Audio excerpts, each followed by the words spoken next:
I think there was a buildup, of past hurt that wasn't dealt with. I was at the point where I was like, I don't want to do this. Probably around 7th grade is when I became Christian, gave my life to the Lord, started going to youth ministries. We went on youth retreats. It was a very big part of my life up until I graduated high school. Then I left for college and life, and I ran away from God instead of running towards God.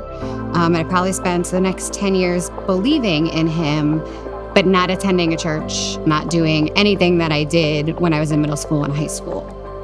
Then 2020 hit, and we were up north where everything shut down for COVID. We didn't work for probably an entire year. We were stuck home. A lot of the pressure and the hardships came. Trying to navigate our life. How are we going to afford to do this? How are we going to afford to do that? We were newlyweds. I got pregnant. Then I got pregnant again. I had 2 back-to-back pregnancies. Our kids are 12 months apart. And in the midst of all of that, we uprooted our lives and moved down to Florida, where we knew nobody. And my postpartum depression was really bad, but I didn't know that I was struggling with postpartum depression. I had no clue up until one night I almost ended my life.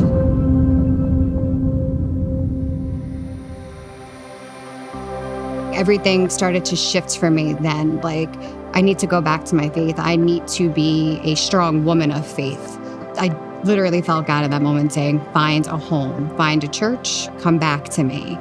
I spent the next week researching churches online. I went to Facebook, went to a bunch of mom groups to look for the best churches with children's ministries. We narrowed it down based off of the mom groups to 3 churches, and I decided that Coastline was going to be the first one that we were going to see. May 14th was Mother's Day, and that was the first time that we went to Coastline. We got ushered upstairs to the children's ministry, and we are signing in our children for the very first time. The lady who was checking me in, she asked for my phone number. I gave her my phone number. It's a 631 area code, and she goes, "Where is that?" And the gentleman sitting next to her says, "Oh, that's Long Island." I look over at him and I go, "Are you Rich Gray?" And he goes, "Yeah, how do you know that?" I said, "My name is Sabrina Cody. We used to go to New Life Community Church on Long Island together. You and Tara actually used to minister me when I was in middle school."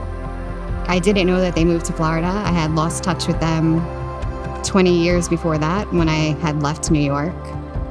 And here I am in this church that I had never heard of, never been to, leaving my kids for the very first time, and this is the person that greets me.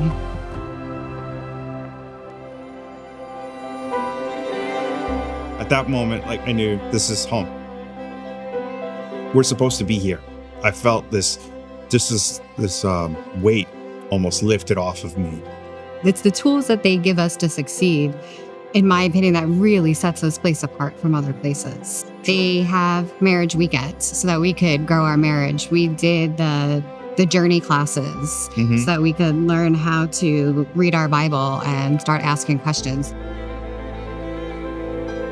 6 months after we started coming here in November, we decided to have our children dedicated to this church.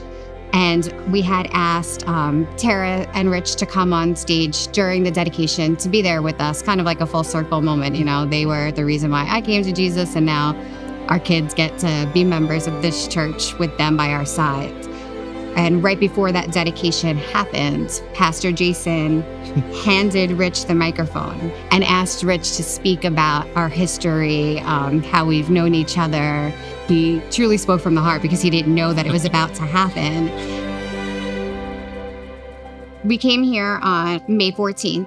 It was Mother's Day, and exactly 1 year to the day later, Rich got called back home, to spend eternity with God. So we got 1 year of getting to know him again and getting to know his family. Everything was on purpose. A whole bunch of coincidences that became, that's not coincidence. That's God's work. I I feel it in my bones that God has me and he has bigger plans for me. I'm going to struggle because it's life and everybody struggles, but I'm not going to allow myself to want to leave this earth any longer. I can't leave a legacy if I'm not here anymore. God saved my life through Rich, and I'm so grateful that he did.